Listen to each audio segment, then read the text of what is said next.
Eh mes gens, j'espère que vous allez bien. Et vous savez quoi, je suis tellement monté faire un live, mais excusez-nous, maintenant Instagram, il faut apparemment 1000 abonnés pour faire des lives. Donc voilà. Aujourd'hui, je voulais vous faire une petite vidéo pour voilà, faire un petit chat, parler un petit peu en mode chill et parler également de Sula, donc de Tony Mo, un des derniers romans là qui m'a impacté, qui en découle, notamment aussi sur voilà, on va parler d'intentionnalité, de liberté, pas mal de vues que le format il est réduit à 20 minutes, c'est bien, ça va m'inciter à être concise, donc let's do this. Donc voilà, très rapidement sur mes petites actualités. Pour ceux qui ne me connaissent pas, donc je m'appelle Stéphanie, j'ai 31 ans.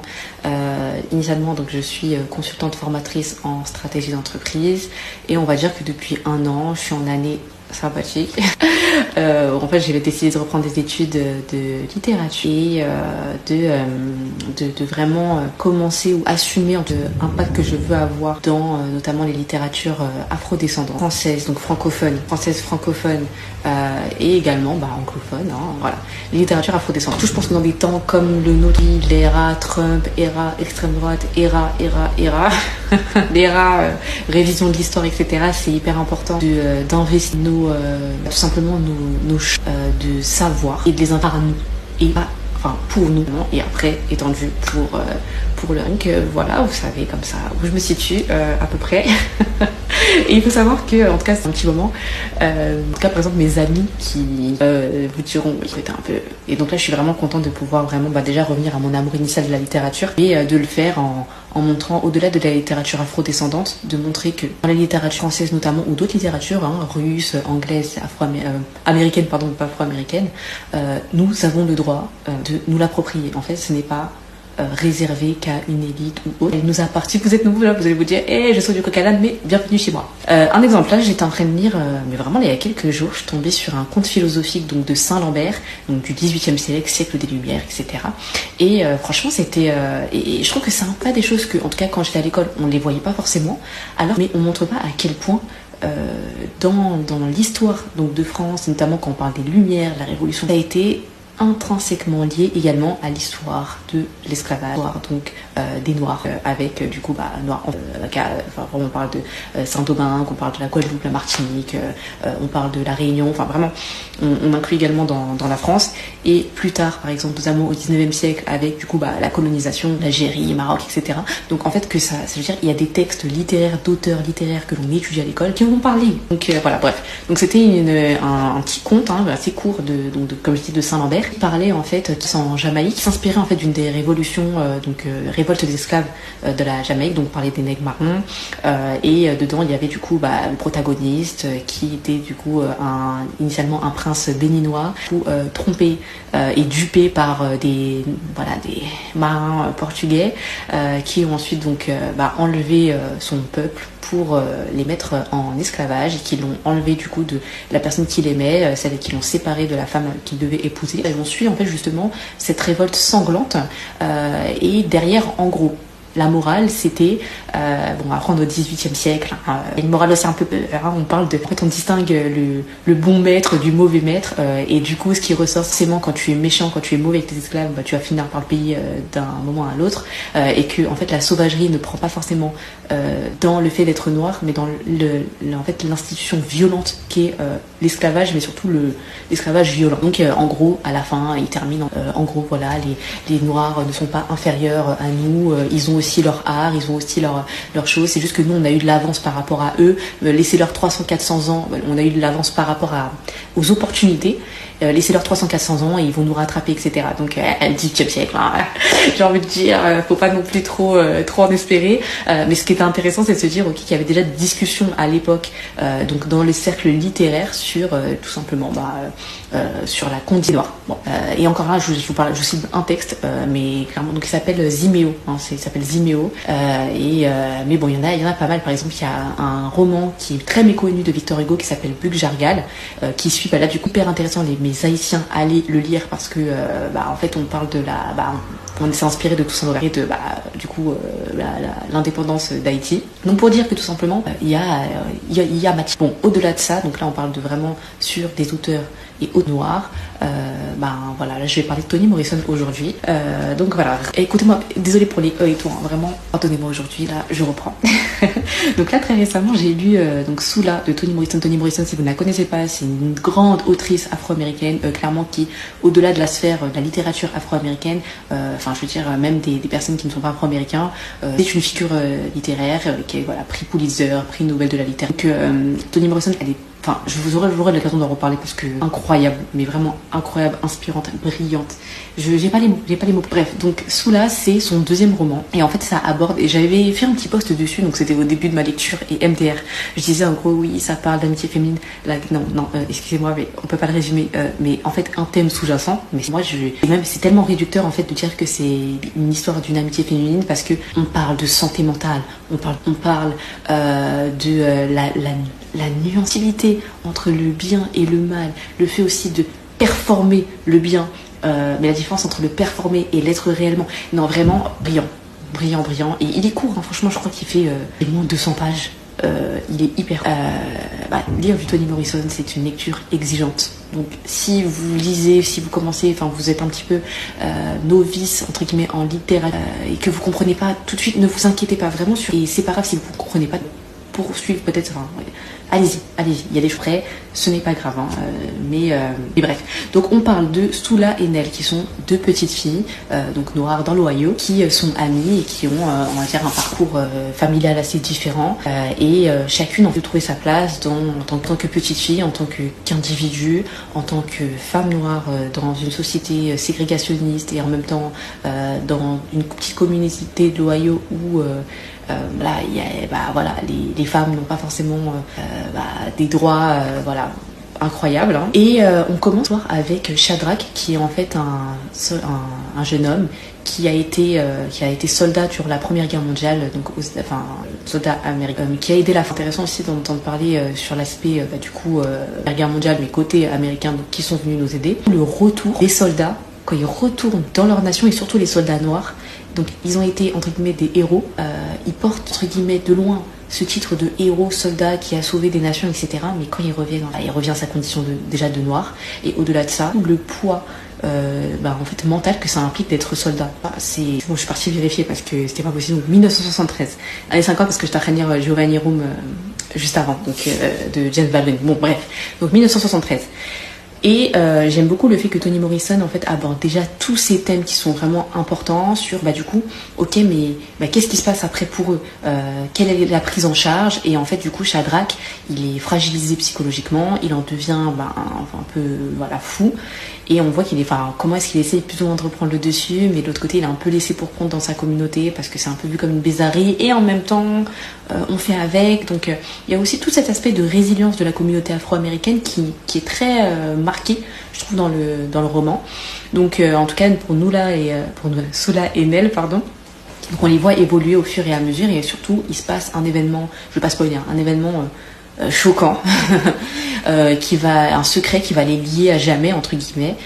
Et après ce secret-là, je trouve que vraiment on rentre vraiment dans toute la complexité justement de la notion du bien et du mal.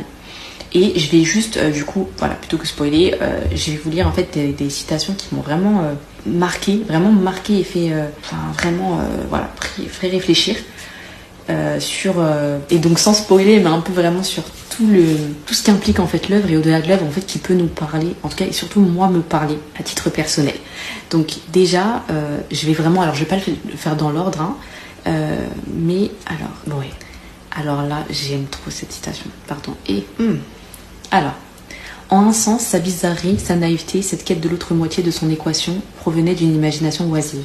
Aurait-elle eu des couleurs, de l'argile, connu la discipline de la danse ou du violon, possédé quelque chose où investir sa curiosité prodigieuse et son don de la métaphore, qu'elle aurait pu troquer l'instabilité et le règne du caprice contre une activité lui procurant ce qu'elle désirait si fort. Ainsi, comme tout artiste dénué de moyens d'expression, elle devint dangereuse.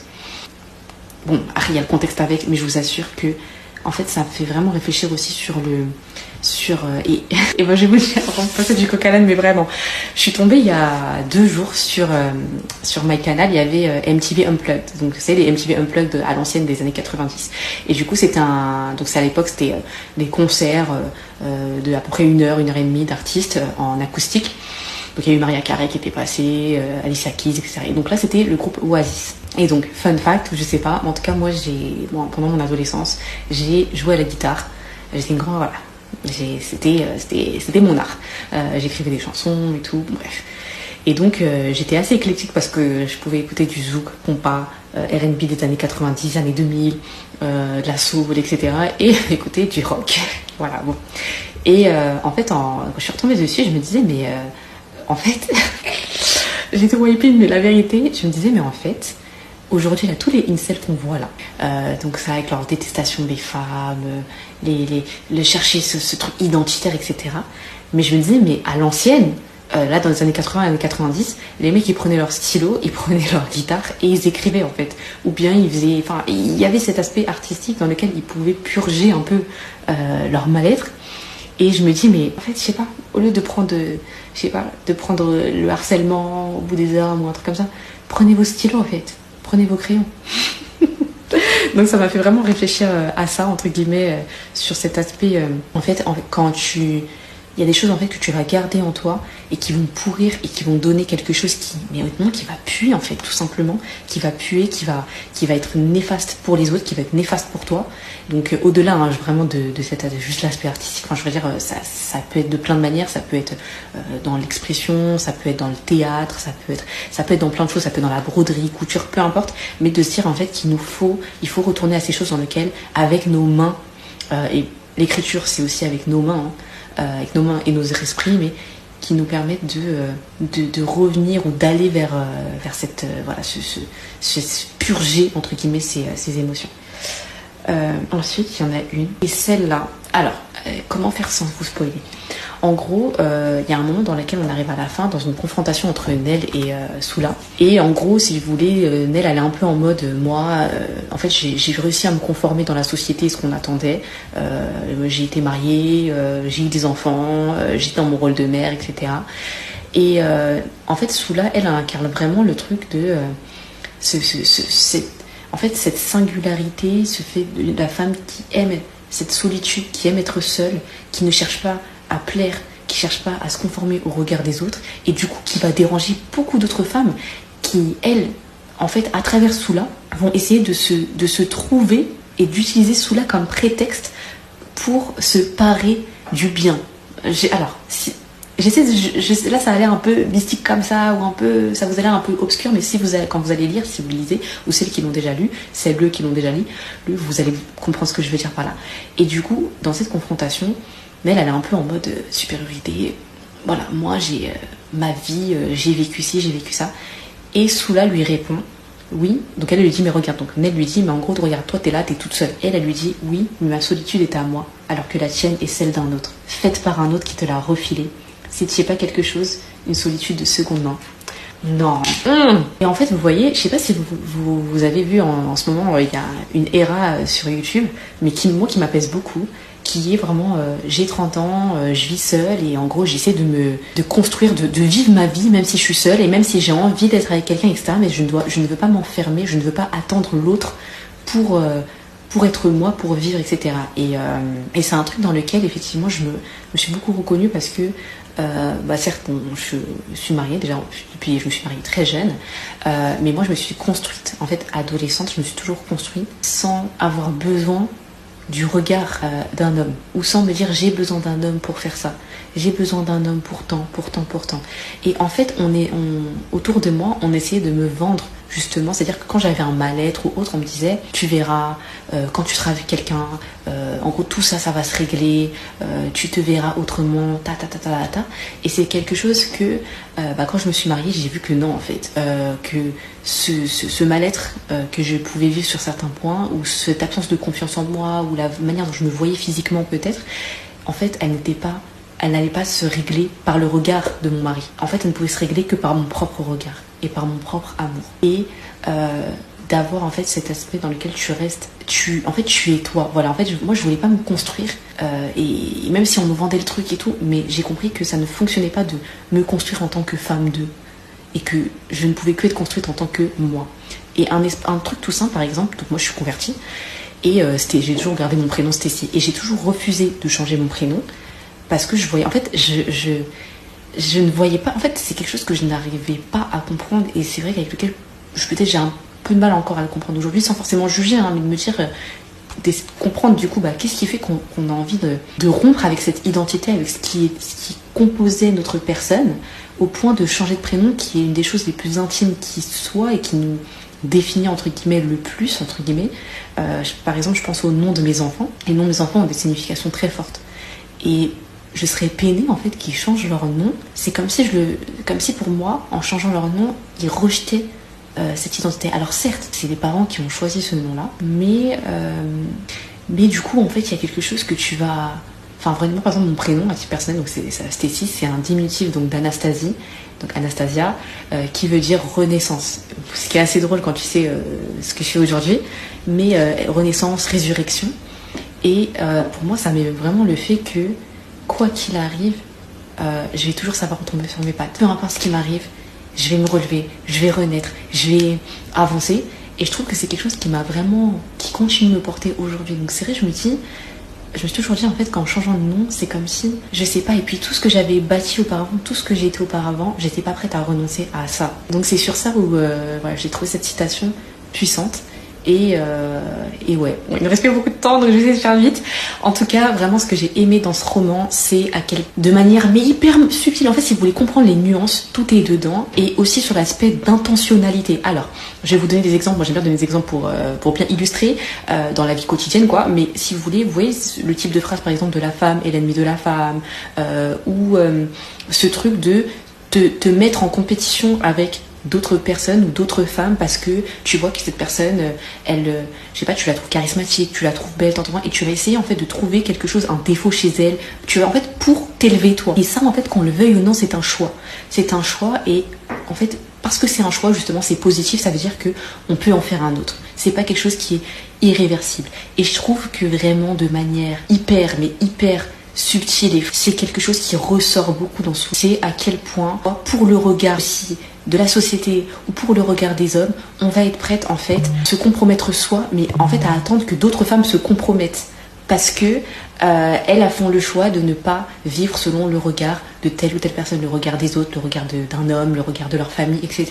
Et c'est comme si on va se dire, on va essayer de trouver dedans c'est quelque chose qui montre que nous on est des bonnes femmes, nous on est supérieures, nous sommes des bonnes mamans, et ça montre en fait tout le poids que l'on peut vivre en tant que femme.